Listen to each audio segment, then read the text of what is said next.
Alright, so this is our next problem. A flat bar with E, 200 GPA, 100 mm wide, and 25 mm thick. So yung cross-section ng bar natin is a rectangle with 100 mm width and 25 mm height. Okay, it is subjected to axial forces as shown. Then the question is determine the change in length nung segment AB and then the entire bar. So kung titignan mo yung problem, no, it is subjected to axial forces. And kapag subjected yan sa axial forces, magkakaroon siya ng tinatawag na deformation. Ayun yung question ng problem, no, change in length. So ang main formula na gagamitin mo kapag axial deformation, no, is yung formula natin ng delta P na PL over AE. Okay? So, ang question na lang dyan, kasi marami pong P dito, no? Ano yung tamang P na gagamitin mo? Kasi confusing siya kapag ganyan yung setup na ang dami mong nakikitang force tapos iba-iba pa yung direction. So, para hindi tayo malito, ang ginagawa natin dito is nagdo-drawing tayo ng tinatawag na axial force diagram. So, para kang nagdo-draw ng shear and moment diagram but it is in terms of axial forces. So, gawin natin yun para dito sa problem. So, project muna natin yung mga points na nag-change yung forces natin. So, dito, sa mga points na to. And then, ang sign convention natin is tension positive. So, mag-start tayo sa left side. Yung 350, since outward siya, palabas siya ng joint, considered siya as tension. So, pag tension, drawing natin upwards. So, start from 0. Start from 0 and then aangat ng 350. Okay? So, this is plus 350 na. And then, continue going to the right, no, until mag-change yung force dito sa point B. So, na-establish mo na ang going to the left mo is positive, di ba? Kasi yun yung tension mo. So, it goes to follows na yung going to the right na force mo naman, negative. And since yung 250, going to the right siya, isa-subtract mo siya doon sa 350 natin na axial force. Okay, so 350 minus 250 is 100. So, bababa siya dito. Ito ay positive 100 pa rin. Okay, and then continue moving towards point C. Then merong 80 going to the left. Ang going to the left positive, so aangat po ulit siya. See, ito na yun. Then this is plus 180. Okay, and then continue moving to the right. Merong going to the right na 180, eh yung to the right mo ay minus, negative. So, sa-subtract mo yun. And eventually, dapat mag-zero yung axial force diagram mo. Okay? So, ayan, no? Kita natin, based sa axial force diagram, na yung member natin is subjected purely sa tension. Tama? Kasi wala namang nag-negative na axial force. Pero sa instances na merong compression na part. Merong, kapag meron dito sa baba, may compression na part or may shortening na mangyayari. So, pwede na nating masagot yung number 1. So, yung numbering natin, gawin lang natin 1, 2, 3 ha, kapag ganyan na, iba-iba yung numbering. So, yung number 1 natin is delta P nung AB. No? Or sabihin na lang natin delta AB. Equal yan sa PL over AE nung member AB. So, hindi ka na malilito kasi yung P na gagamitin mo, P nung AB. So, dito ka tumingin sa AB na to. And dun ka tumingin sa axial force diagram niya, which is positive 350. Okay? And then, ilagay na lang natin as newtons, kaya may conversion factor. Then, yung L, 800. Area is, ayun, sa taas, given yung cross-section, 100 by 25. And then, finally, yung E natin, 200 GPA. Pero, gawin mong megapascal, kaya 200,000. Okay? So, yan yung tamang formula. Then, this will give an answer of 0.56 mm. So, this should be the answer sa first question natin. Okay? Next, number 2. Determine the entire, the change in length ng entire bar. So, pag entire bar, yung total na. So, ang solution mo dun is just the summation ng lahat ng axial forces natin. Or, sorry, axial deformation natin. So, pwede ko siyang isulat na ganito, PL over AE nung AB. plus PL over AE nung next na element, BC, and then next na element, CD. Okay? Then, again, hindi ka na malilito sa force na gagamitin kasi may ginawa kang diagram dito. So, kung saan tumapat yung mga member, yun yung gamitin mong axial force. Okay? So, sa AB muna, 350. Actually, ito rin pala yun, yung nasa unang question. So, I can just copy this. Okay? So, ito po yung AB. Then, plus ko lang yung sa BC. May magbabago lang, which is alin? Yung force, instead na 350, this is 100. Correct? 100 siya dun sa diagram. And then, yung length niya, instead na 800, it is now 1,200. Okay? Then, plus natin yung dulo. Yung para naman sa CD. So, instead na 350 na force, it should be 180 according sa diagram. And, yung kanyang length ay 1,000 mm. Okay? So, do this, no? Yung E and A, yung AE sa denominator, hindi ko na binago kasi same area and same material lang naman sila. Okay? And again, kapag meron pong compression dito, consider yung sign. Dapat naka-negative ka. In case may compression, puro positive kasi lahat. Kaya, hindi ko gagawin yon. So, therefore, final answer ng change in T natin is 1.16 mm. Okay? So, this should be the answer sa second sub-question ng problem. So, ganun lang kapag multiple axial forces yung meron. Okay, second problem. A steel rod, 3 meter long, is secured between two walls. Okay, so, tapos, the rod is stress-free at 20 degrees Celsius. The cross-sectional area of the rod is 1,000 mm squared and alpha is 11.25 micrometer per meter degree Celsius. Okay, then determine the stress in the rod when the temperature rises to 70 degrees Celsius. So, pag ganyan yung problem, may mga temperature nang nabanggit. So, it is obvious na yung topic is thermal deformation na or thermal stresses. So, ang formula natin, kung babalikan natin from the previous topics, no, yung thermal deformation natin, alat yung formula. Alpha, L, and then change in T. Yan yung ide-deform ng material mo due to temperature change. So, kung iintindihin natin yung problem, sabi niya, secured between two walls daw yung rod natin. So, para tayo magdodrawing ng fixed-ended na beam. No? Pero rod naman instead na beam. Okay, so ganyan. Then, fix siya dito. Okay, ano ba ibig sabihin kapag fixed-ended? No? Ibig sabihin yan, wala pong deformation na mangyayari. Kasi secured yung rod mo eh. Kahit mag-increase yung temperature or mag-decrease, hindi po siya mag-change ng length. Okay lang? So, yun po yung gustong mangyari ng problem. And then, sabi niya doon, the stress is stress-free at 20 degrees Celsius. Yun po yung initial temperature na i-consider natin.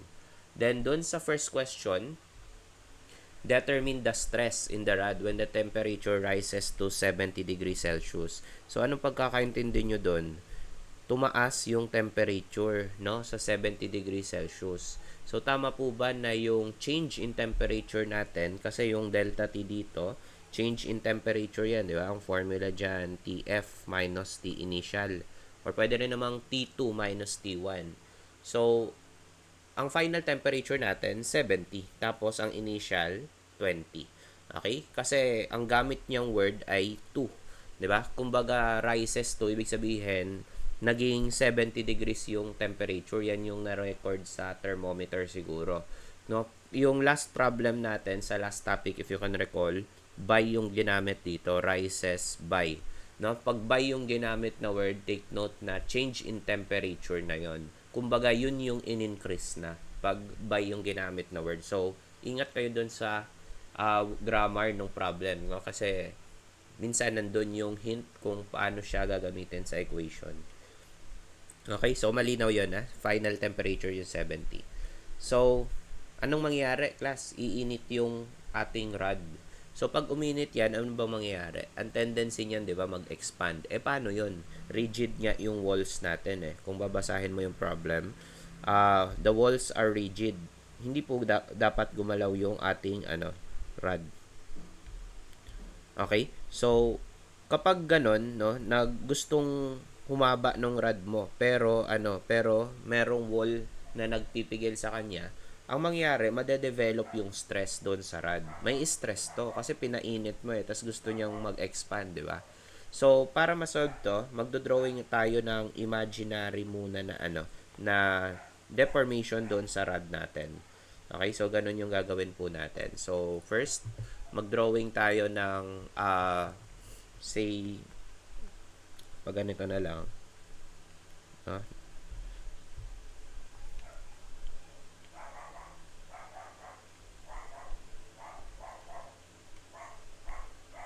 Ayan, no? So, ito yung imaginary thermal deformation natin, no? So, sabihin natin yan yung delta T natin. Okay? Delta T. Okay? Ano yung T? Thermal yan ha, sa temperature. Kaso, wala naman talagang deformation na ganyan, di ba? So, kailangan ibalik mo yung thermal deformation mo. Okay? Ibalik mo yung thermal deformation mo. That means, babalik siya sa original position dapat. Okay? Babalik siya sa original position na dapat. And para bumalik siya, magkakaroon siya ng deformation due to axial. Ito yung delta P natin na PL over AE. Okay? So, pwede kang makabuo ng equation dito. No? Kung titignan mo yung figure, equal tong dalawa. So, i-equate mo yung alat at saka yung PL over AE. Pero para mas maganda yung equation, ang gawin ko na lang, no, ganito. Delta T plus delta P is equal to the total deformation. And ang total deformation natin plus 0. Hindi po magde-deform yan. Fix yung bar mo or yung, yung rod mo di ba? So, 0 siya. And then, apply formula. Alat to. PL over A ito. And then, equated to 0. Now, sa equation, it is obvious na ang wala lang tayo dito is what? P lang. P lang po yung wala. So, masasolve natin to. So, alpha is 11.25. By the way, yung ginamit na term dito is micrometer. Micro is times 10 raised to negative 6, no? Kapag ganyan. Okay, so, yan? Mu na Greek letter, pero that is equivalent to times 10 raised to negative 6. Kaya, 11.25 times 10 raised to negative 6 to. And then, yung L natin, gawin lang nating mm. Change in T ko, 70 minus 20. Then, P is unknown. So, para kilonewton na yung masolve ko, lagay ako ng 1,000 pa. Then, L, 3,000. Area, given yung area, 1,000. And then, yung E, walang binigay na E-class, pero steel daw siya. So, alam mo na yan sa steel design, sa RCD, ang inang steel, 200 GPa. Hindi kailangan ibigay. Pero, in terms of megapascal, 200,000. Equate it to 0. So, masasolve mo si P. Okay? So, value of P is now negative 112.5. Okay? Kilonewton. And negative means compression, no? Mako-compress to. Obvious naman di ba? Kasi naglalaban yung expansion tsaka yung pader. So nako-compress yung bar mo. Okay?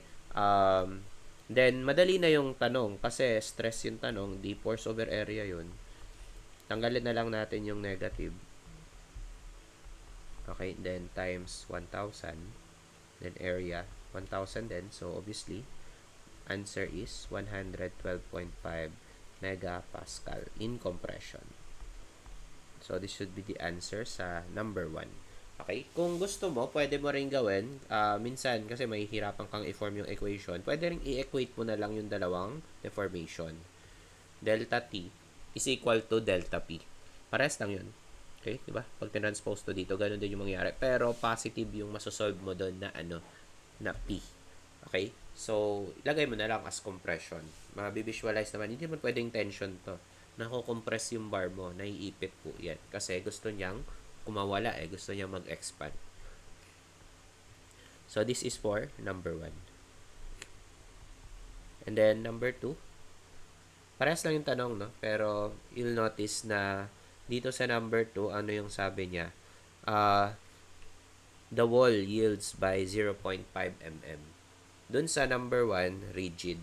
So, may pinagkaiba yung dalawa. Yung una, gusto niya, ay nagkaroon ng deformation dun sa pangalawa. While sa una, wala, no? Walang deformation yung nangyari.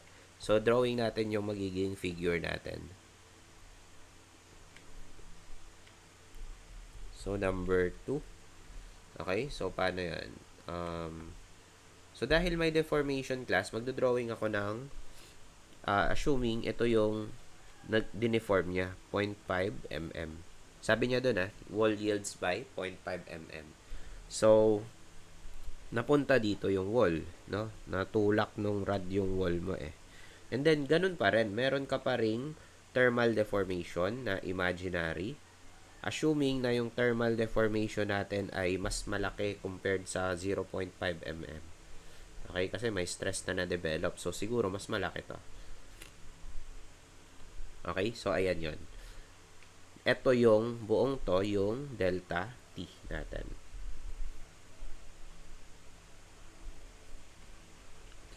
Okay lang? Next, dapat mapunta yung rod mo sa final position niya dito sa part na to. Kaya ibabalik natin papunta doon sa wall. So, yung pagbalik niya, yun yung delta P.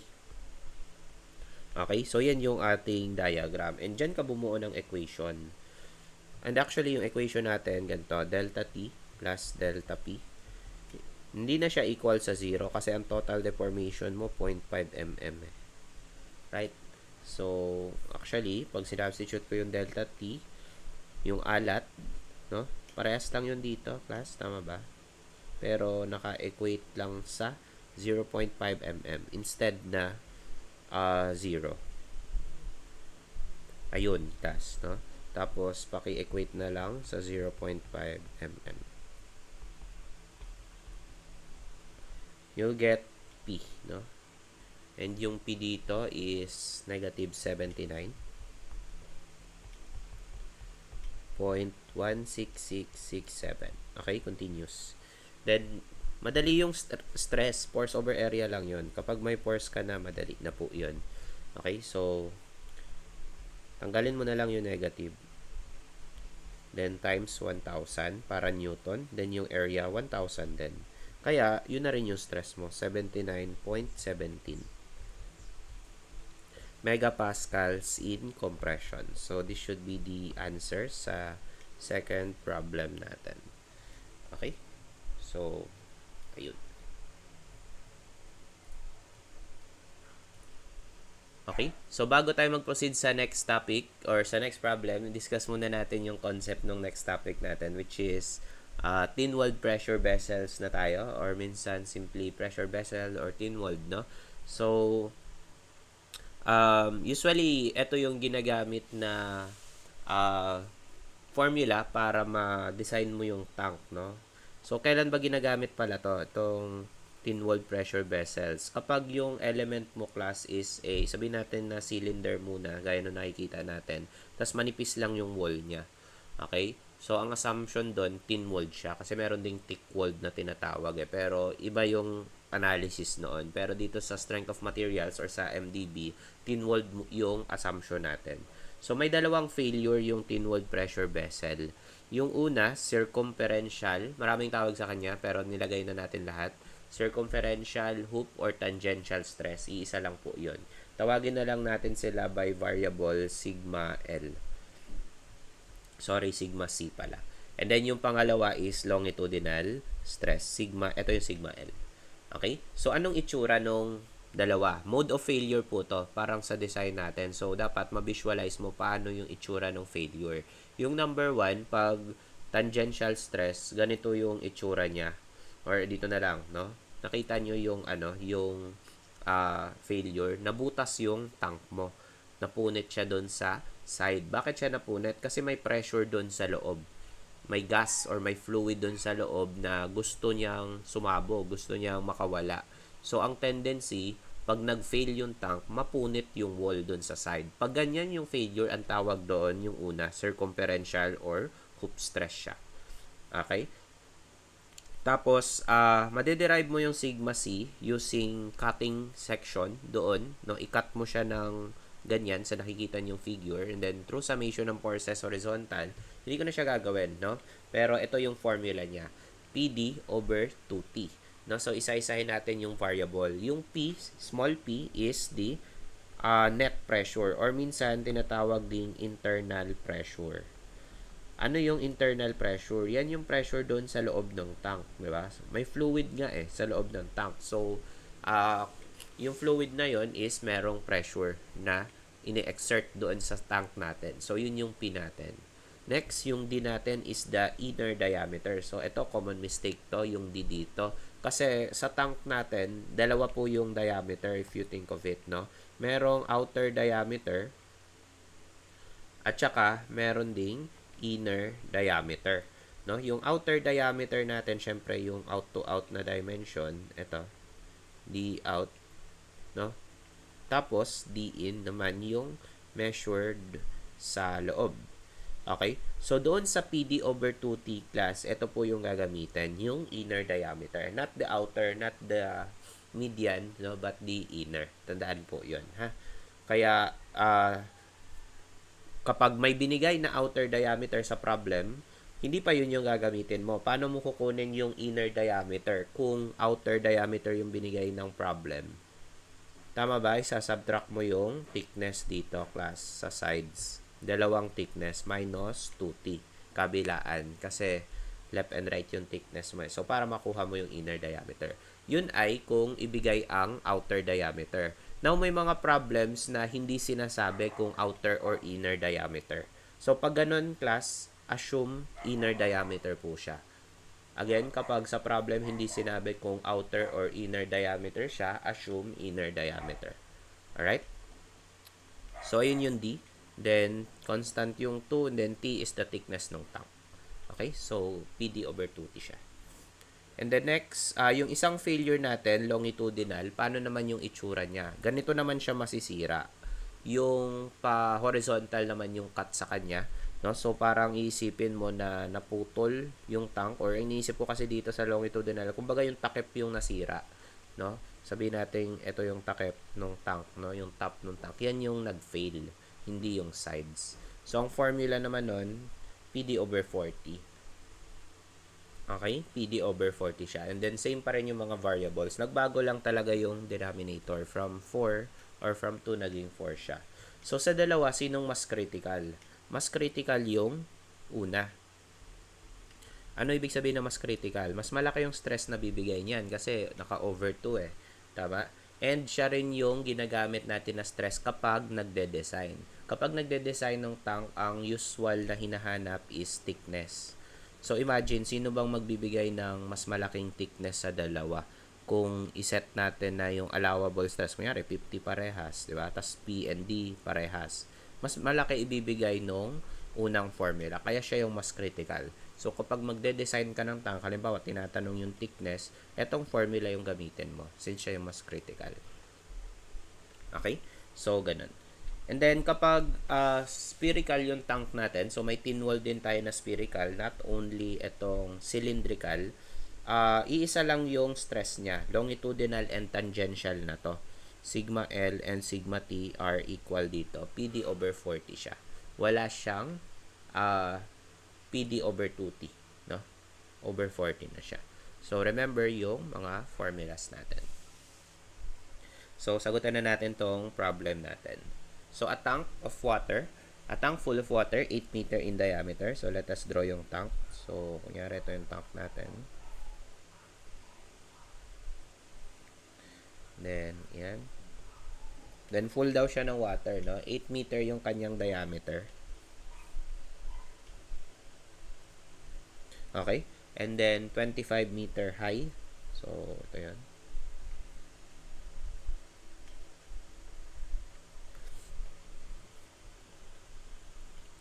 Ayan.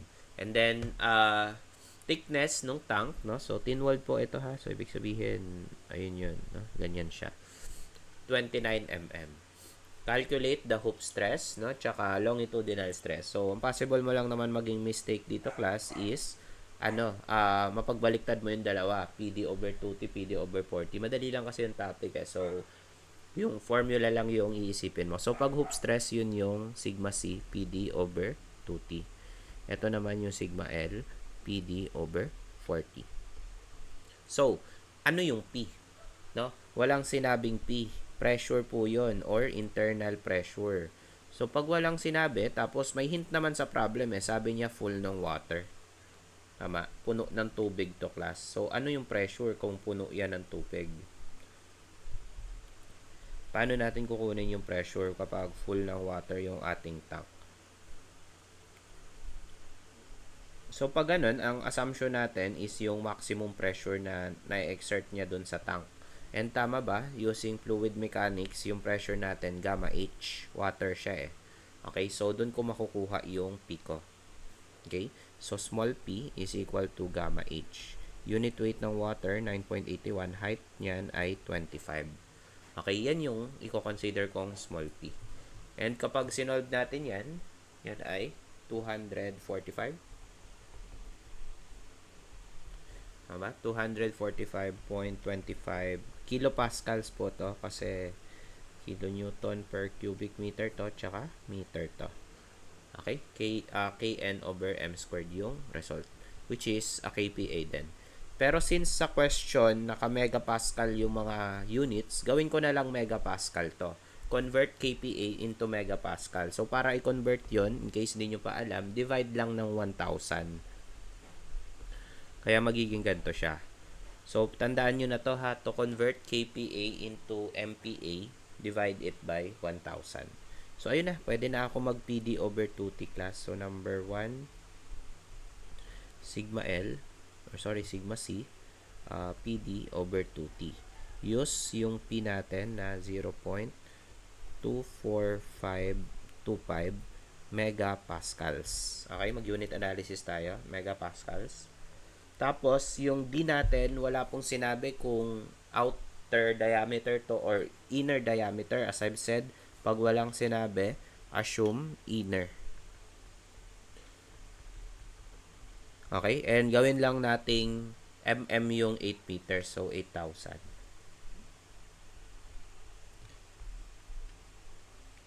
Okay? 8,000. Then, over 2T. Given yung T 29 mm. Kaya, by unit analysis, no, kung ano yung unit ng P mo, yun na rin yung unit ng sigma C mo. So, sigma C is equal to 33.83 megapascals.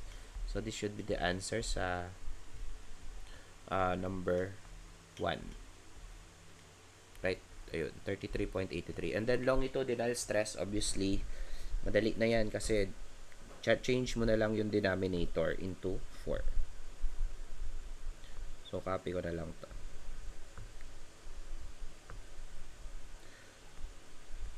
Then,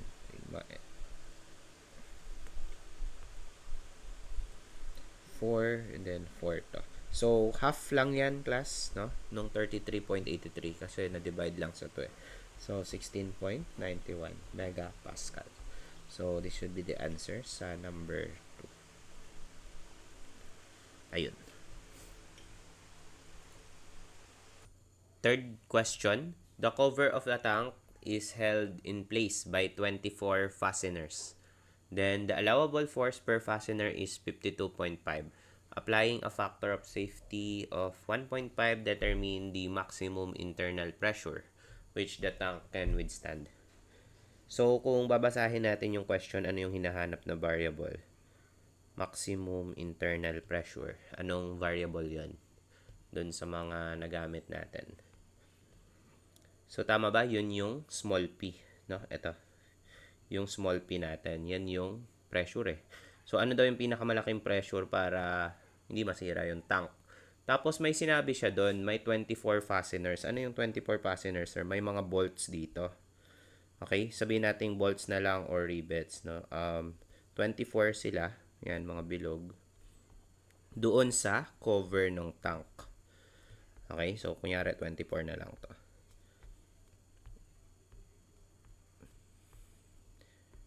Ayan, no? Tapos, bawat isa merong allowable force na 52.5. Okay? So, 52.5 yung kaya nilang i-resist na force.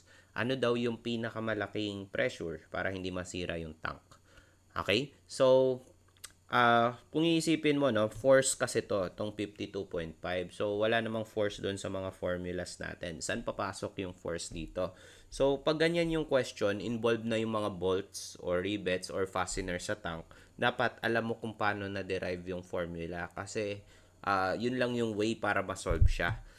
At dahil yung fastener nakalagay sa cover ng tank, yung possible failure nito ay sa longitudinal. Kaya doon tayo tumingin sa derivation ng longitudinal. Actually, madali lang naman yung derivation.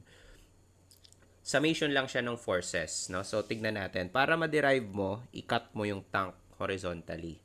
Tapos, lalabas yung internal forces, 'di ba? So una muna yung force doon sa tank, yung nasa side, yung orange or orange na color, yun po yung area nung tank. Okay lang. Ita-times mo siya sa stress niya. Kaya tingnan nyo dito, nag-summation siya ng forces vertical, pataas yung T, no? Which is yun yung stress times area. Ano ba yung area ng orange? Yung area ng orange, approximately, no? Pag kinat mo yan, tapos nilatag mo, magiging horizontal siya, di ba, na ganito. Okay? Magiging rectangle siya ngayon. Na ang length ay yung circumference ng circle, pi d. Tapos yung height, thickness. So, area ng rectangle, base times height, pi dt. Yun yung area nung nasa side, yung kulay orange dyan sa figure. Tapos, ita-times mo siya sa stress na sigma L. Kaya, sigma L times pi dt yan. Nakuha. And then, yung ika-counteract niyan, yung pressure. Pero, i-convert mo yung pressure sa force. Kaya, internal pressure times area which is yung area ng blue. Ano yung area ng blue dito? Yung area ng circle. Kaya, pi d squared over 4. At kaya rin yung ginagamit natin sa formula, inner diameter. Kasi ano ba yung diameter nung kulay blue? Di ba inner yon, nasa loob. And doon mo madederive yung PD over 40. Okay? Doon mo siya madederive. In case na makalimutan mo yung formula, dyan siya na-derive. Yung 4 nang galing doon yun sa pi d squared over 4. Okay? So, stress nung tank. Ito yung stress nung wall. Times mo sa area. Pi dt, yung area ng orange. Tapos, yung internal pressure times area ng bilog. Pi d squared over 4. Okay? So, solving for sigma L, masosolve mo siya. Okay? Then, kung interested ka dun sa PD over 2T, halos ganun din yung concept. Cut mo lang siya ng ganyang way naman. Okay? Pero, hindi na bilog yung makikita mo dito. Rectangle na yung area nung pressure. So, dun mo siya ita-times. So, check nyo na lang dyan for derivation. Kasi may problems din na yung bolts naman, nandito naman sa side. Okay? Kaya kapag sa takip yung bolt, gaya nung nasa problem natin, dito tayo titingin na formula or na derivation. So, gawin natin yon. So, ang gagawin natin, class, ikakat ko yung tank dun sa taas. So, mapuputol siya or masisira siya nung parang nung itsura nung cut dun sa derivation ng longitudinal. So, pag ganyan, gusto natin. Yan, nangyari, ganyan, class. Yan yung takip ha. Tapos, ito yung mga bolt. And bawat bolt may force. Yan yung 24 volts kunyari. Bawat volt may force na 52.5. So, drawing ko yung force as ganyan. 52.5 each yon. Okay?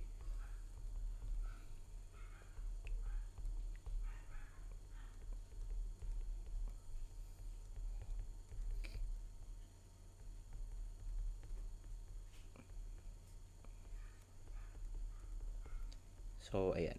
Tapos, ano yung nire-resist ng mga bolt na to? Tama ba yung internal pressure? So, yung pressure dito sa loob ng tank. Yung loob ha. So, pwede nating sabihin na maglagay tayo ng total force dyan na F. Tapos, mag-summation tayo ng forces vertical. Okay? So, yung 52.5, pataas sila, positive. 24 sila, so times 24. Ito, 24 na volts.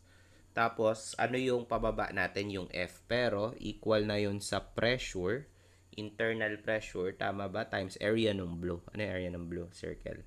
So, pi d squared over 4 equals to 0. Meron tayong D, no? Na 8 meters. Gawin nating meters class kasi KPA yung tanong dito eh. Oh. Kilonewton yung 52.5, di ba? 24 walang unit. So, dapat yung P na masolve ko, KPA. So, meter dapat to, meter squared, para kilonewton parehas. Okay? So, ang isa-substitute ko ay pi 8 dapat. Wag 8,000. Diameter po yung 8. Okay? So, masosolve mo yung P. Ang P na makukuha dito class is 25.066. 90354 kPa. Okay. And noticeably class, hindi pa yan yung answer, no? Yan sana yung answer class kung walang factor of safety na ginamit, no? May sinabi doon sa tanong eh, apply a factor of safety of 1.5. Okay? So, actually mapapansin mo rin nasa choices siya. 25.1. Yun yung nakuha natin. Pero may factor of safety kasi. Actually, ang nakakalito sa factor of safety, kung i-divide mo ba siya or ita-times. Diba? Yun lang naman yung concept ng factor of safety eh. Kaya nga, factor of safety, gusto mo mas safe siya ng amount na yon. So, sa case natin, gusto mo mas safe siya 50% compared sa normal conditions. So, dito, iisipin mo, ita-times ko kaya yung yung 1.5, no? Or, i-divide. Okay? Yung times 1.5, ito siguro yun. Yung 37.6, no? Syempre, alam na natin na i-divide kasi naka-red yung answer eh. Pero ano ba concept? Isipin mo kasi class, mas maliit na pressure o mas malaki, ano bang mas safe? Di ba mas maliit na pressure sa tank? Okay, kaya divide yon, divide 1.5. Ganun ko siya iniisip kasi confusing yan eh. May problem naman sa mga ganitong topic na thickness naman yung tanong.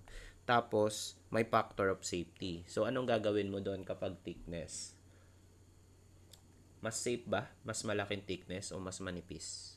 Hindi ba mas safe, mas malaki? Kaya kapag thickness, ita-times naman yung factor of safety. Okay? Dito kasi pressure, kaya divide. Okay, so ganun. Kaya divide mo pa to ng 1.5. Lalabas yon yung 16.7. Pero kung gusto mo naka-formula ka, na pwede mong balikan yung formula sa design natin ng factor of safety. Nung, saan ba to ginagamit? Sa foundation. Okay, sa foundation, di ba? Ang formula ng FS ay ultimate over allowable. Okay? Alala nyo yung foundation nyo, class. Sa foundation, di ba, Q allow is equal to QU over FS. Okay, so kung FS ang sinasolve mo, babaliktad. Okay, so ito yon. And yung nasolve natin, ultimate yon. No, kasi hindi pa nagamitan ng factor of safety. So, ultimate to. Kaya, applying yung formula, 1.5 is equal to 25 90354 over P allow, masasolve po natin yung 16.71.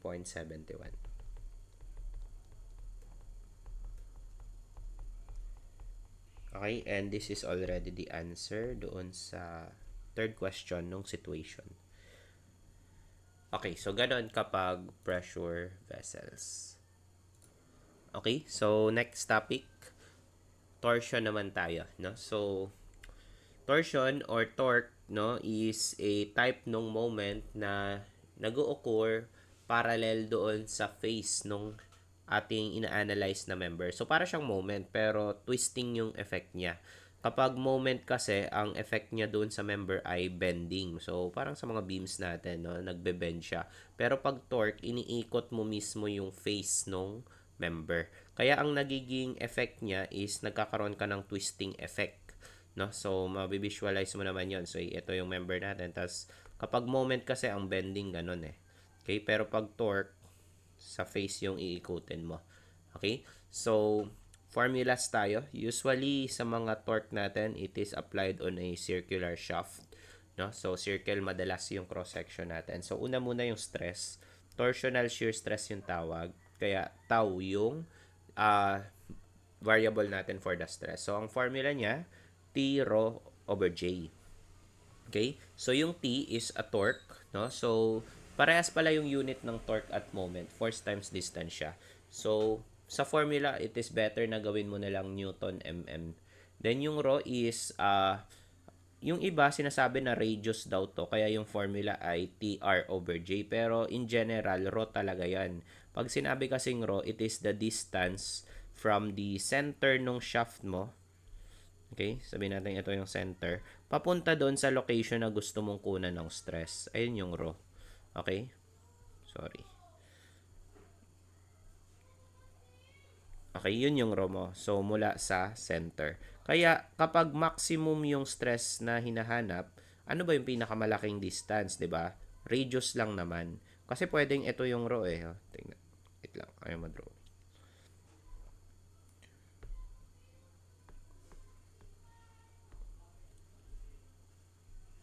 So, as I was saying, no, pwedeng ito yung rho mo. Hindi buo yung radius. Ngayari, 1 lang yan, no? Or ito yung rho mo. Okay? Or ito yung rho mo. Okay? Ano ba yung pinakamalayo na pwede? Which is, yun yung nasa circumference ka kukuha ng stress. Kaya, yung maximum na rho max is, yun na rin yung radius mo. Kaya kapag maximum shear stress yung tanong, yung rho mo nagiging radius po siya. Okay? And then J is the polar moment of inertia with the formula Ix plus Iy. So, inertia sa X plus inertia sa Y yon. So, kapag solid circular shaft, no, ang I natin is pi r to the fourth over 4 kung in terms of radius. Kapag diameter yung gusto mo, pi d to the fourth over 64 naman yung I natin. Okay? Ix yon and equal na rin yun sa Iy. So, pag pinag-add mo yung dalawa, ang J mo ng isang solid circular shaft ay pi r to the fourth over 2. Kapag in terms of diameter, over 32 naman siya. So, pili ka na lang kung radius or diameter yung preferred mo. Parehas lang naman yun. Parang area ng circle, di ba? Area ng circle, pi d squared over 4 kung in terms of diameter. Kung in terms of radius naman, pi r squared. Okay? So, ganun din sa polar moment of inertia. So, yan kapag solid. Kapag hollow naman, just subtract yung inner part. Kaya, ang J natin doon, pi d to the fourth, minus mo yung small d, yung inner, to the fourth. And then, kung R yung prefer mo, over 2 naman. Okay? Then, subtract lang. So, palatandaan lang naman sa J, sa inertia in general, raised to 4 dapat to. No, baka magawa mong raise to 2. Area yon pag raise to 2. To the fourth power ang J. So, ganun po yung itsura nung yun yung formula natin sa stress yon ha, shear stress, torsional shear stress. And, ayan, ganyan. Pag inikot mo gamit yung kamay mo, ganyan yung magiging effect doon sa member. Then, another formula natin is TL over JG, no? Yung sikat na formula sa torsion, yung angle of twist na tinatawag, theta. So, yan yung amount ng i-rotate ng reference point mo papunta sa single point. So, T is torque, L is length, J is, yun nga, yung polar moment of inertia, and G is shear modulus na tinatawag or modulus of rigidity. So, constant yan. Depende sa material. So, TL over JG. Or sabi nila, para daw hindi mo makalimutan, may mnemonics dito sa formula. Talong ni Joshua Garcia daw. No? Kasi TL over JG. So, kayo, kung gusto nyo gamitin yun, no? Pwede naman. No? Kasi, sa dami ba naman ng formula na memorize mo, especially if you will be taking the board exam, no? May mga mnemonics sila para hindi mo makalimutan yung formula or madali mo silang matandaan. So, ganun sa sa angle of twist. Yung sa T rho over G actually meron din yan eh. Ang mnemonics ko diyan ganito, tara Jackstone na lang, no? Para maganda. So, tara Jackstone or Jollibee. Bahala ka, no? Basta di mo makalimutan. So, dalawa lang naman formula sa torsion class yan. Itong dalawa. Okay? So, sagutan natin tong number 1 natin. Okay? Unang problem natin sa torsion. So, a 2 meter hollow, hollow ha. So, ibig sabihin ng hollow butas class. With an outside diameter of 400, inside diameter of 300. So, pag tinignan mo yung cross-section niya, butas yung ating circle. Okay? So, ganyan. Okay? Then, yung outer diameter ay 400. Okay? 300 yung inner. Then, may in-apply na torque, class, 300 kilonewton meter. Then, yung beam na given or yung shaft na given is a cantilever beam. So, ibig sabihin nun, class, yung support mo, nandito lang. Okay? Kasi may mga problem na indeterminate, fix siya. May support din dito sa harap. So, ano yon, indeterminate yung problem. So, mamaya may example tayo nun. But, in this problem, cantilever lang siya. Okay? So, anong hinahanap? Maximum shear stress, tsaka angle of twist. No? So, una muna class, hanapin mo yung reaction. May reaction yan, no? Kasi parang beam to eh. May support. So, kung 300 kilonewton meter clockwise, no? Kapag nakaharap tayo sa shop yung load, tama ba sabihin na yung reaction mo dito counterclockwise naman sa wall? 300 kilonewton meter din. Opposite nung direction nitong torque mo. Okay? So, apply na tayo ng formula class number 1. Tau is equal to TR or T rho over J. Kaso, tignan mo yung question pala, maximum. Okay? May word na maximum. Bakit siya mag-maximum? Kasi, ang gusto niya makuha is nandoon sa pinakamalayong distance. Yung rho mo ay magiging R. Kaya sa formula, pwede mo na siyang gawing tau max TR over J na lang. Okay? So, apply. T natin, 300 kilonewton meter. Gawin mong newton mm times 10 raised to 6. Ang R natin, 200. Hindi po 400, diameter yon eh. Pag gantong symbol, diameter yon, di ba? So, radius yung kailangan mo. Tapos, J, pili ka na lang kung in terms of R or diameter. So, in terms of R na lang siguro, 200 raised to 4 minus 150 raised to 4. Okay, so ayan na yun, no? Madali lang siya. Maximum shear stress is now equal to 34.92. Okay, megapascals. Number 2 is angle of twist. So, yun yung theta. So, mag-unit analysis pala tayo, no? Sa TR over J, yung T, di ba, torque, Newton times mm. Radius naman ito, mm. So, ito, mm to the fourth. So, ang may iwan na unit ay Newton over mm squared, which is a megapascal. Okay? Mm times mm squared yan. Tapos, over mm to the fourth, magiging mm squared sa ilalim. So, dito naman, sa formula natin na TL over JG, okay? Meron naman lahat class, so makukuha natin to. So, T, 300 times 10 raised to 6. Ang L natin, check the given, yung length ng rod, 2 meters in mm, 2,000 mm. Then, yung J, same doon sa number 1, so you can copy. Okay, and then yung G given, 80 GPa, but make it megapascal, kaya 80,000. Times mo lang ng 1,000. So, ayan, mag-unit analysis din tayo dito. So, yung T, Newton times mm, yung L, mm, yung J, mm to the fourth, yung G mo, megapascal, so, Newton over mm squared. Cancel out yung Newton. Anong may iwan na units dito? So, yung numerator, mm times mm squared yun. Itong baba, mm squared din to, di ba? So, unitless po yung naiwan. Or walang unit na naiwan. So, pag walang unit na naiwan, radians yung tawag. Okay? Angle of a degree yun. Kaso sa problem, unit of an angle yung radians. Kaso doon sa problem, degrees. So, sa surveying, convert radians to degrees. So, times mo lang yun ng 180 over pi rad. Okay? So, 180 degrees yan. So, may iwan na unit dyan is degrees na lang.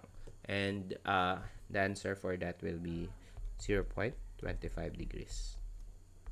So, ganun lang kapag torsion. No? And ganyan yung hinahanap.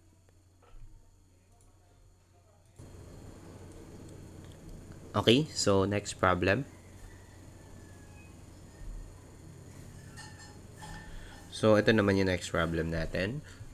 This time, compound bar naman siya. No? Mapapansin nyo, mayroong dalawang segment, no, na magkaiba yung diameter. Tapos naka-English units tayo. Okay. So, 14 feet long, 6 inch yung unang diameter, 4 inch yung pangalawa. Tapos, dalawa yung torque. Nakikita niyo yung dalawang torque. Merong 20 na clockwise dito. Okay. Merong 5 na counterclockwise. So, similar to dun sa unang problem natin kanina. Dun sa unang topic, yung axial deformation. Malilito ka dito kung ano yung tamang torque na gagamitin. Kasi, ang dami na, no? Unlike doon sa unang problem na isa lang yung torque, 300 kN lang. So, may 20 na, may 5 pa.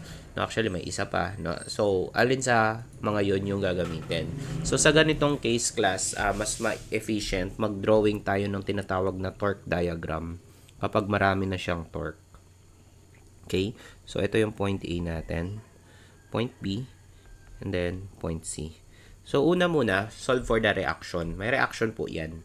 No?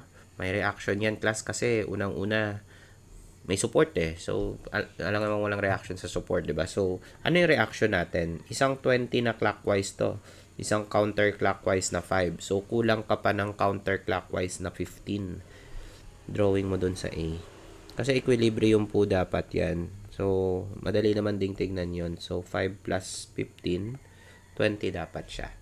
Okay? So, ayun yung first step. Kanina, nag-reaction din ako kaso isang force nga lang yung nandun. 300. Ngayon, nadagdagan. So, tapos opposite yung direction, kaya kailangan i-subtract. Okay? Tapos, draw the torque diagram. So, ang standard na gagawin ko, pwede kayo mag-set ng standard ng sign convention. But for me, ang ginagawa ko, class, yung clockwise ko yung positive. Pero depende kasi kung saan ka nakaharap eh. Dito po kayo humarap sa sa harap nung given natin na shaft. Sabihin natin ito yung mata mo, no? Yan. Tapos yan. Dito ka nakaharap, ha. Tapos ang sign convention natin again, clockwise is positive, counterclockwise is negative. Okay? So, mag-start tayo sa point A. Pag doon ka nakaharap, doon sa figure ko, tama ba yung A? Point A, yung 15 doon ay counterclockwise. Kaya drawing ko siya ng minus dito. Pag ganun. So, minus 15. Then, diretso lang papunta sa B. Then, sa B, merong 20 na clockwise. Tama? So, ipa-plus mo yun sa negative 15. So, correct po ba magiging positive 5 na yung torque dito? Then, diretso lang hanggang point C. Tapos, may 5 doon na counterclockwise. So, magzi-zero ngayon yung torque diagram natin. So, ito na ngayon yung ating torque diagram. No? Hindi ka na malilito kung anong tamang T yung gagamitin. So, mag-start muna tayo sa first question. Determine the maximum shear stress in the shaft. Okay, so dalawa class yung segment ng shaft at hindi mo alam kung AB or BC ba yung magpo-produce ng mas malaking stress. So, itatry mo parehas class. Start muna tayo sa tau AB. So, formula, T rho over J. Okay, sa AB. So, anong T nung nandun sa AB? Nag-drawing na ako ng diagram class, di ba? 15. Okay? Huwag mo na isama yung negative. Sa shear stress, hindi importante yung sign. Kaso yung 15, English units to ha. Sorry, bakit kilonewton yung na-drawing ko doon? Keep speed pala to. Keep speed. And pag English class, dahil yung question naka-KSI, so dapat lahat ng units mo, keeps at saka inches. So, kung keeps feet to, tama ba? Times 12 pa para maging keeps inches. Okay? That is T. Tapos, yung rho natin is the radius. 3 inches po yun. Okay? Naka-inches na yun. Wala nang conversion yun. Tapos, J natin, solid po yan. So, wala nang minus. Then, in terms of radius ako, kaya pi over 2, 3 raised to 4. Okay? Then, solve mo rin yung sa BC. Iba rin po yung lalabas doon sa BC kasi magkaiba sila ng torque. Ang torque mo sa BC, 5. Correct? So, 5 times 12. Tapos yung radius mo doon ay 2. Okay? So, magkaiba ng ibibigay na sagot yan. 2 raised to 4 naman ta. Okay? So, for the first one, 4.24 ang unit nito, KSI. Then, yung second one, 4.77 KSI. So, obviously, mas malaki class yung 4.77. So, that's the answer. Kailangan mong i-check ha, kasi dalawang segment. And kung multiple segment, check mo lahat kasi baka nandoon sa ibang segment yung maximum. So, hindi porket malaki yung torque, malaki rin yung stress niya. No? Bakit nanalo yung BC? Kasi maliit lang siya eh. Manipis yung diameter niya. Okay, so that's the answer sa first question. So next, second question, determine the rotation of NB of the 6-inch segment with respect to A. So yung rotation class theta yon, no? And yung susunod na 3 questions, puro theta yung hinahanap. Pero ba't ganun? Parang may mga sinasabi siyang point class. So may mga reference kasi yung theta natin. Okay? So dun sa second question, rotation of B with respect to segment A, susulat natin siya ng ganito, theta B with respect to A. Theta BA. Parang sa TOS, yung area moment method, 'di ba? Ganyan yung sinusulat natin yung theta doon. So ganun din dito. Then yung pangalawa, determine the rotation of NC with respect to B naman. Paano mo yung susulat? Theta C, B naman to. Okay? And then yung pangatlo, rotation of NC with respect to A, theta C, A. So basta yung with respect, yun yung denominator. Yun yung pangalawang variable. Anong ibig sabihin nun? Kailangan makita mo siya sa figure class. Kaya nag-drawing ako dito ng figure. Okay? So, imagine class, no? Imaginein mo yung magiging effect. Ngayon, maglagay tayo ng point A dito. Reference natin. Okay lang? Point A. Tapos, ang gawin natin, doon sa point B, i-project mo po siya. Diretso ha, straight line yan. Okay? Kaso 'di ba ni-rotate mo, tinwist mo siya ng 20. So magmo-move yung point A mo. Mapupunta na siya dito sa somewhere along here. So ito na yung point, tawagin nating point B. Okay? So pag measure mo yung point A to point B, eventually magiging inclined 'yon. Okay? So para mas maintindihan, mag-drawing pa tayo ng isa pa, circle naman. Okay? Doon sa circle, yan yung nasa point B ha. Pag humarap ka sa point B. So, ito yung point A mo. Okay? At dahil inikot mo tinwist mo, di ba? Mapupunta dito somewhere yung point B. Okay? So, from the center ng circle, okay? Center ng circle, ito yung mini-measure nating theta. Okay? So, pag theta, BA, ito yun. Ito yung sinusolve natin. Theta B with respect to A. Okay lang? Class, nagets nyo? Yan yung section sa B. Okay? So, kaya siya tinawag na theta BA. Nag-start ka sa A. Okay? Nag-start ka sa A, then going to B. So, project mo siya lagi doon. So, solve ko na to. Class, number 2. Madali lang yung number 2. So, number 2 is theta B with respect to A. Ang formula mo doon, yung talong, di ba? TL over JG. Hindi ka na rin malilito kung anong T yung gagamitin. Kasi kung ano yung nakasulat na variable dito, yun po yung gagamitin natin, AB. Okay? So, tingin ka na lang sa torque diagram. Okay? So, substitute class. Tama ba? 15 yun. Pero class dito sa theta, importante na yung sign. Kaya sulat ko dito. Consider natin yung sign convention natin. Okay, kung negative 15 po siya sa graph, negative 15 ko rin siya i-consider dito. Okay, so 15 times 12. Then yung L natin, length ng AB 9, kaso naka-fit, kaya magta-times 12. Yung J, radius, ay 3. Okay, then yung G, given, class, paki-check sa given, 12,000 KSI. So, KSI yung gusto nating unit ng stress, kaya hindi ko na-convert yun. So, 12,000 to. So, pag nag-unit analysis ka dito, class, wala pong may iwan na units, unitless. Bakit? Sige, lagay natin. So, kips inch to. Then, inches to. Inches to the fourth to. KSI to, di ba? So, kips over inches squared. So, cancel na yung kips. Okay, inches times inches, inches squared, tapos sa ilalim, inches squared din. So, unitless, rad yan. Kaya, magta-times ka pa ng 180 over pi. para maging degrees siya. So, answer for theta BA is negative 0.729512522 degrees. No? Star nyo to sa A. And, yan na rin yung answer natin. No? Paka-star na lang sa A. Answer sa number 2, 0.73. Naka 2 decimals lang siya dito. Okay. Next, number 3, theta CB naman. Paano kaya yung theta CB? So, ang gawin mo, again, mag-set ka ng initial point from point B, tapos project mo siya going to point C. No? So, nasan ba yung point B natin? Nandun na siya, gumalaw na yung point B mo eh. Ito na, ulit.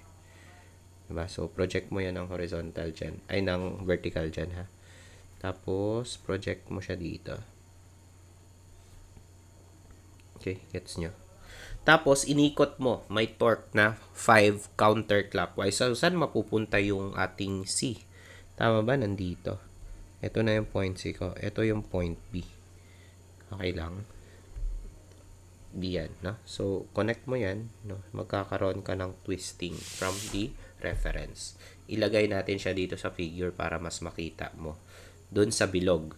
Tama ba mag-i-start ako kay B eh? So, ang projection natin ng B, nandito, kunyari. Okay? Then, nasan yung point C? Nandito. Okay? So, pag mineasure natin yon sa angle, no? Project mo lang ng ganyan. Yan, no? Ito yung sinusukat natin. Itong angle na to is yung theta C with respect sa B. Kasi sa B ako nag-start. Okay lang, class? So, ganun siya.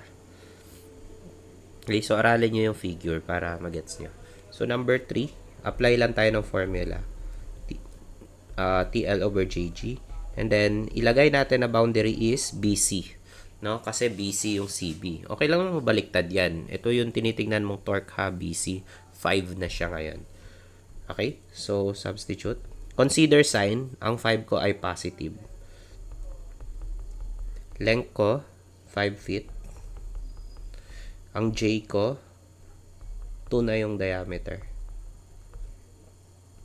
And then, 12,000 pa rin to. Then, times 180 over pi to convert it to degrees. So, answer for this question, for number 3 is, positive po dapat yan, ha? 0.68. Okay, kumpletuhin ko. 179896. And please store it in B because I need it sa susunod pang problem. So, ito na rin yung answer doon sa question, no? 0.68 degrees.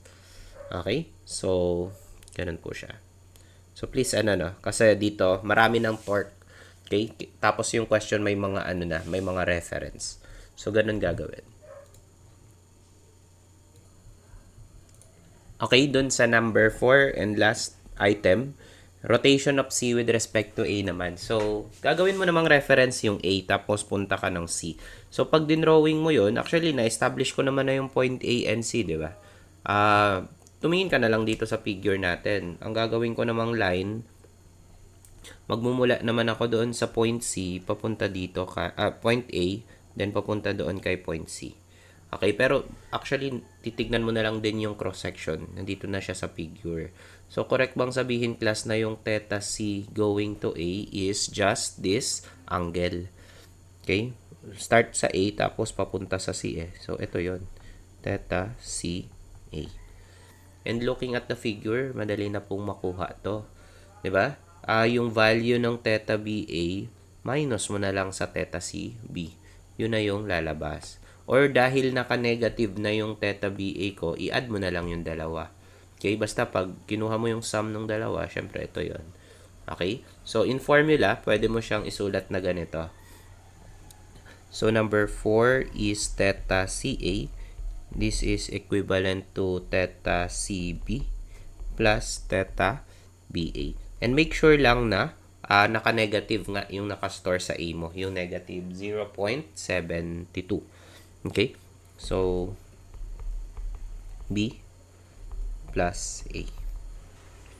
Okay, so this is equivalent to,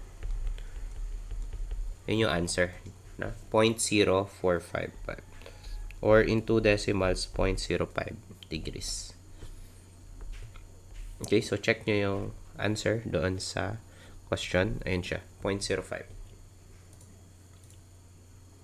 Okay? So, ganun po ang approach sa problem na to. Kapag multiple torque na yung meron and yung question is nag-ask ng angle with respect to a certain point.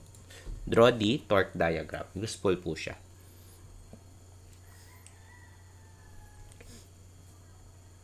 Okay, so next problem. Circular shaft AC is fixed to rigid walls at A and C. So, yun yung una mong mapapansin sa problem na to. Fixed-ended na yung shaft mo. Kanina kasi, cantilever lang. No? So, isa lang yung part na may support. So, dito fixed-ended. So, pag fixed-ended, definitely, statically indeterminate po siya. Okay? So, AB daw is bronze na solid, pero yung BC, hollow siya. No? So, butas dito. Dito naman, solid siya. And then, magkaibang material sila, bronze tsaka aluminum. Okay, so unang step is determine mo muna yung reaction. No? So, isa lang naman yung torque dito, 'di ba? 30. Clockwise siya. Again, ang tingin po natin ng direction dito tayo haharap ha. Dito sa front ng torque natin. Tapos, ayan yung mata mo. Then, dito ka tumingin. So, kapag clockwise, positive. Then, ilagay natin yung reaction class dun sa A and C. So, dahil indeterminate, dalawa yung support, hindi mo alam kung ano yung value dito sa A. TA natin tawagan. Assume counterclockwise na lang. And then, sa TB rin, ganun. Sorry, TC din, ganun. Okay, counterclockwise. Again, hindi mo po alam yung value nito. Hindi yan tig 15 ha, kasi hindi naman pares yung length niyan. Tsaka magkaibang material yan eh. Tapos, draw tayo ng torque diagram ulit, class. So, from point A to point C. Okay, then, say, ito yung point B. Ang point A natin, based sa drawing ko, ang TA ko kasi ay negative. So, bababa siya dito. And this is negative TA. Okay, then, until point B, yung point B ay clockwise na 30. So, tama ba? Siguro lalagpas na siya dito. And yung value nito is negative TA plus 30. Correct po ba? Then, until point C, then, bababa na siya dito kasi may clockwise, may counterclockwise na TC doon. So, pwede mong sabihin, class, na TC to. And, madiderive mo, class, na, di ba, TA plus 30, yun yung height ng rectangle dito. Tapos, TC rin siya. So, madiderive mo yung first equation dito. Yung equation 1 mo is negative TA plus 30 is equal to TC. Or rearranging yung equation para positive, TA plus TC, okay, is equal to 30. Parang equilibrium equation natin, no? Pag reaction, summation ng forces. Pero dito, summation ng moment naman. So, ganyan. So, obviously, wala ka masasolve dito, class, kasi ano to, dalawa yung unknown mo sa single equation. Okay, so kailangan ko pa ng isang equation para ma-solve yun. And yung isang equation, class, kukunin natin dito sa slope. Theta sa theta na equation. Okay, number 2. So, notice na fixed-ended. Kapag fixed-ended, ano bang makukonclude natin? Wala pong theta. 'Di ba? 0 po yung slope or 0 yung rotation doon sa point A and point B. Pero yung point B, sa point A and point C, 0 yung slope. Pero yung point B, merong slope yon. So, pag nag-drawing ka ulit nung dinodrawing ko kanina na section, no? Tapos, ayan, kunyari yung point B. Tapos, ito yung point A mo. Okay? Magro-rotate pa rin yun, no? May distance to eh. Tama po ba? Yan, meron po yung distance. And ganoon na rin sa point C.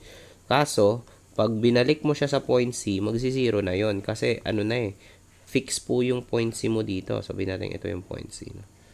Ayun, so pag kinonect mo yon, babalik siya sa original position. So, anong magagawa mong equation? Sa equation 2, ganito.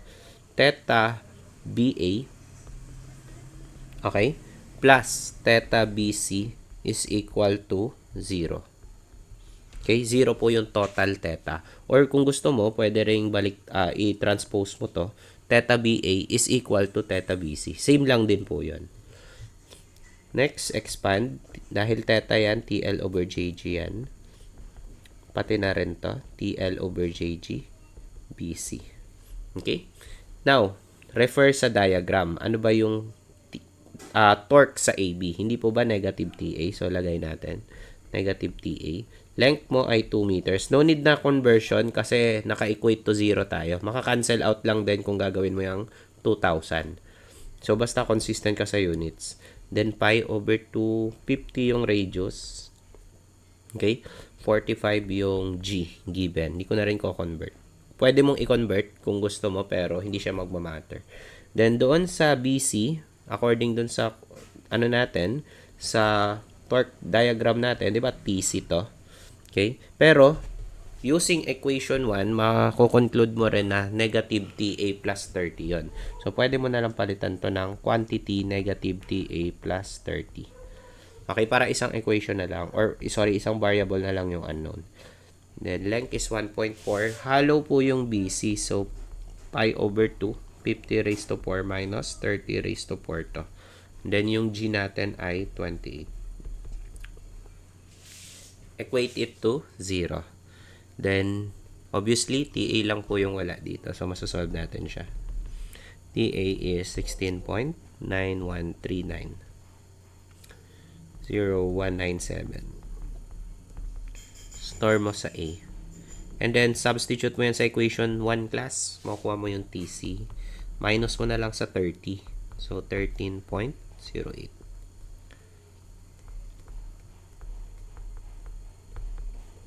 Okay, so sabi naman to. Sorry, A pala yung una, class.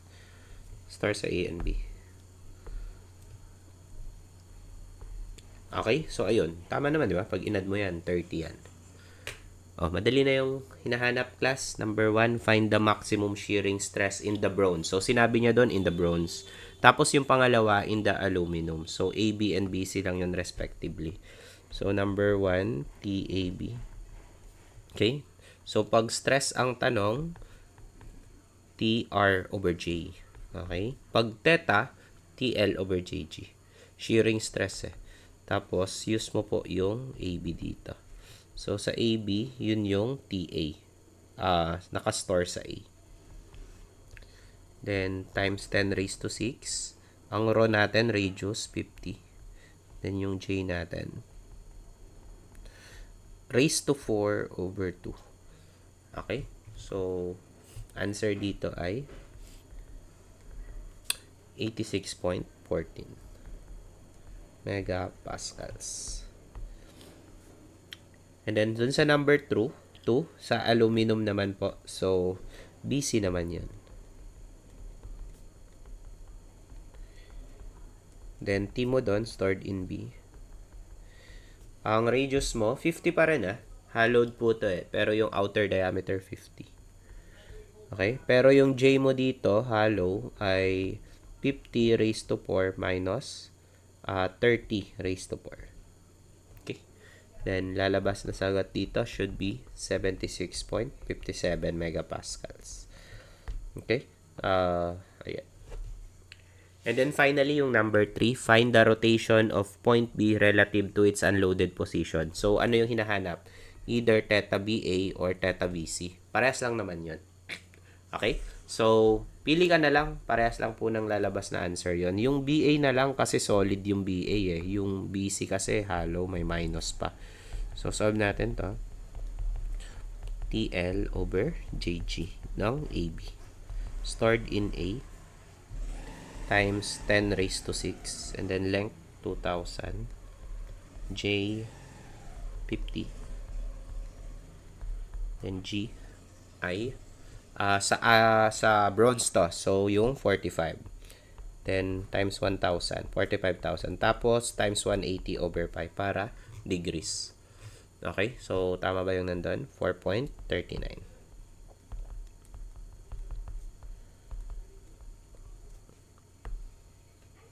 Okay? So, these are the answers dito sa problem natin na to. Okay? Okay, next. So, mag-proceed na tayo sa next topic class, no? Yung paborito mong topic sa strength of material, shear and moment of beams. Okay, but in this topic, no, hindi ako, or in this example, di na ako magdodraw.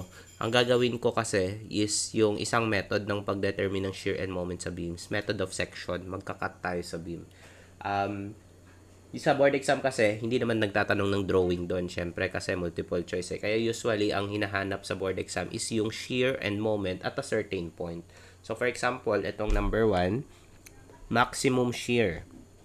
Ang maximum shear class nag-o-occur sa reaction kung ang beam mo ay simply supported. No? Kapag nasa dulo yung support mo, ganyan. Kung anong reaction mo, yun na rin yung maximum shear.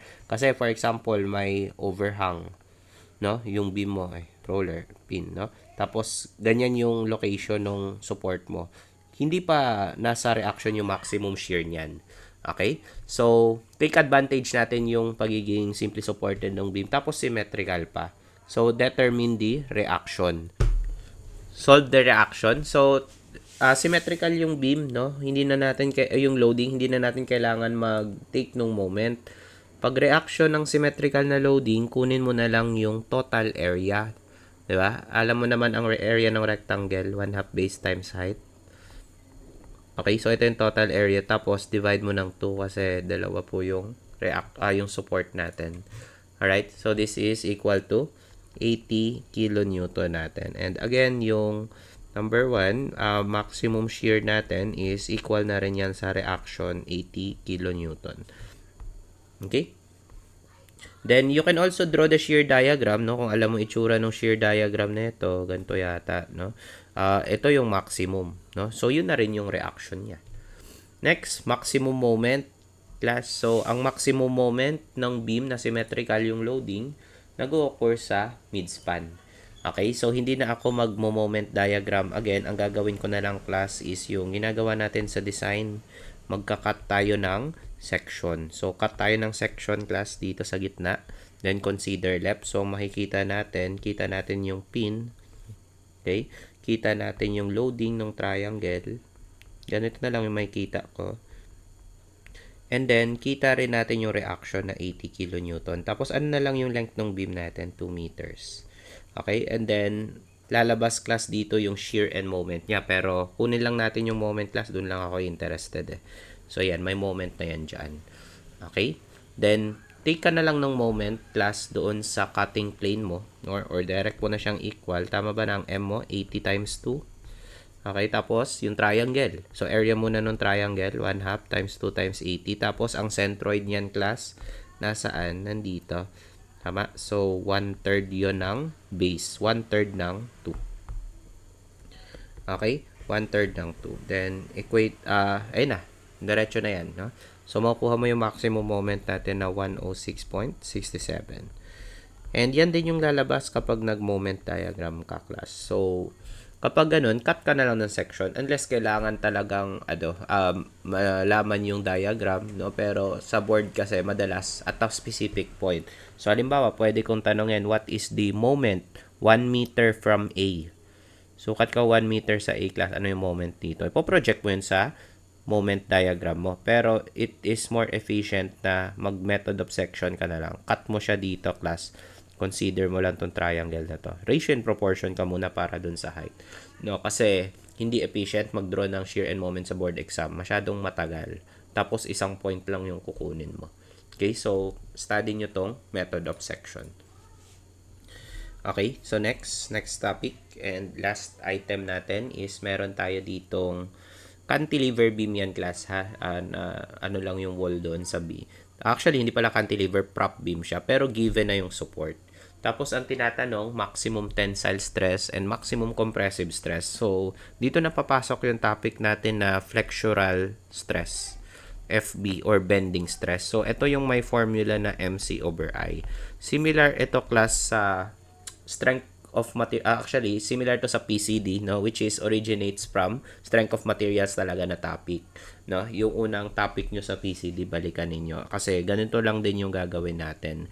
Pero sige, drawing natin, class, no. Kailangan kasi ma-drawing muna natin yung diagram para makita mo yung mga kailangan nating masolve. So, yung beam muna, redraw ko lang. Okay?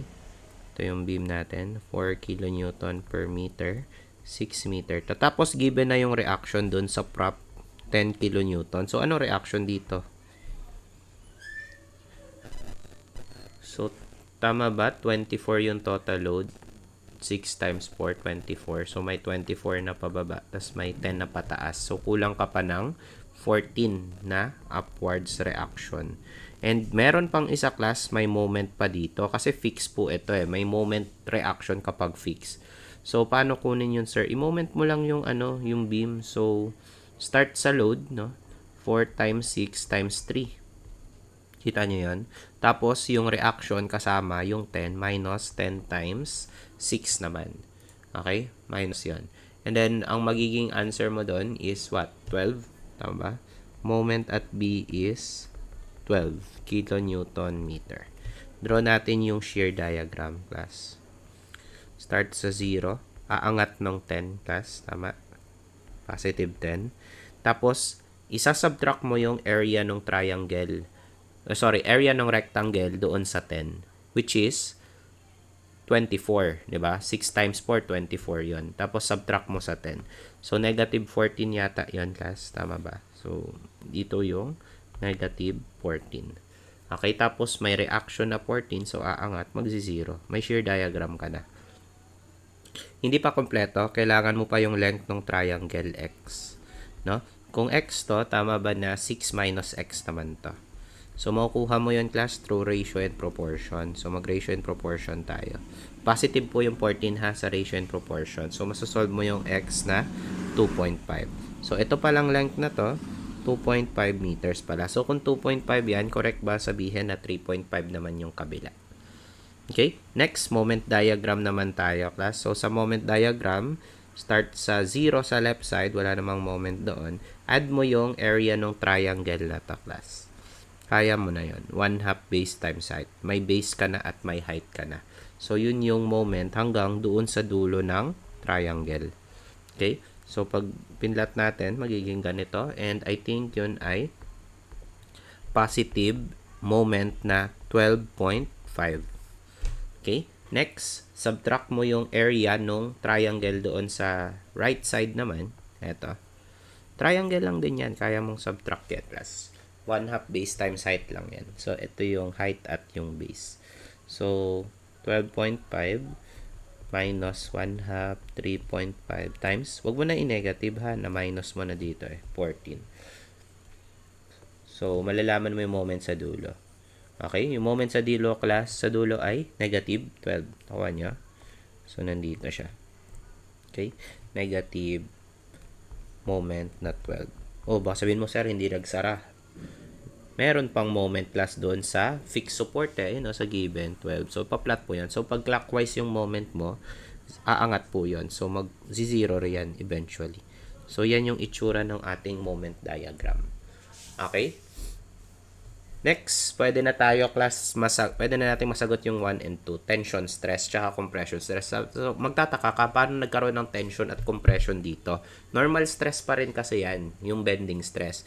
Balikan natin yung concept ng RCD and PCD. No? Kapag positive moment, paano nga yung bending ng beam?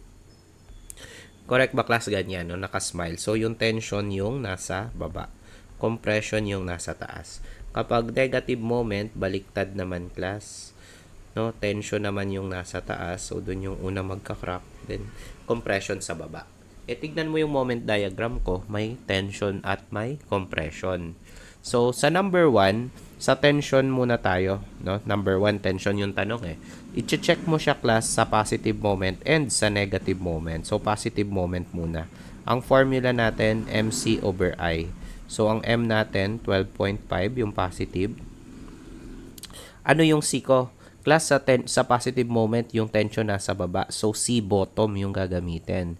Mabait yung problem, binigay na yung centroid, tsaka yung inertia. So, yung C bottom ko, 200. Yung C top ko, 130. Ito na yung centroid, class. Okay, so sa MC over I mo, either C bottom or C top yon, di ba? So, dahil tension baba, C bottom, 200. And then, inertia mo ay 130. times 10 raised to 6. Okay, ang lalabas dito class, 25 megapascal in tension. 'Di ba? Parang sa ano mo, sa PCD. Pero class, kailangan check mo rin yung negative moment. Okay, so ang FB mo naman dito, MC over I, pero use yung negative 12. Okay, times 10 raised to 6. And then, pag negative moment, tension sa top. So, C top yung gagamitin, 130. Given yung inertia. Okay, so yung lalabas, negative 15.6 megapascal in compression. Tanggalin mo na yung negative sign. Okay, indication lang yun na compression siya. So, sino mas malaki sa dalawa? Okay, sorry, tension pala to class. Sorry, dito. Okay, so tanggalin mo na lang yung M kapag nag-take ka ng moment. Mas malaki sa dalawa yung 25 class, so yun yung answer. And notice na sa choices din yata yung 15.6. Okay?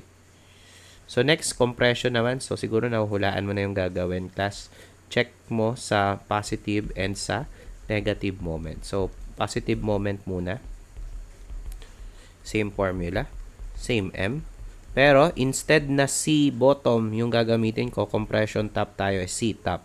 So 130 sa positive moment. I-mix and match mo lang class. 100 times 10 raised to 6. So, ang answer dito is 16.25. Next, check mo sa negative moment. MC over I. 12. Tanggalin ko na yung negative sign. Then, kapag negative moment, nasan ba compression? Baba, di ba? So, C bottom. Okay, yung 200.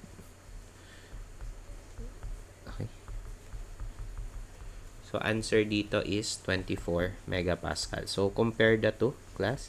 Sinong mas malaki sa dalawa? Yung 24, kasi maximum yung question eh. Okay, so that's the answer doon sa second problem. So, that's how you do, flexural bending stress. May shortcut na formula yung MC over I class. Kung rectangle, kung naalala nyo pa, baka ito gamit nyo. 6M over BD squared. Pero pang rectangle lang to. I section tayo eh, so hindi siya pwede. Okay? So, that's it. No?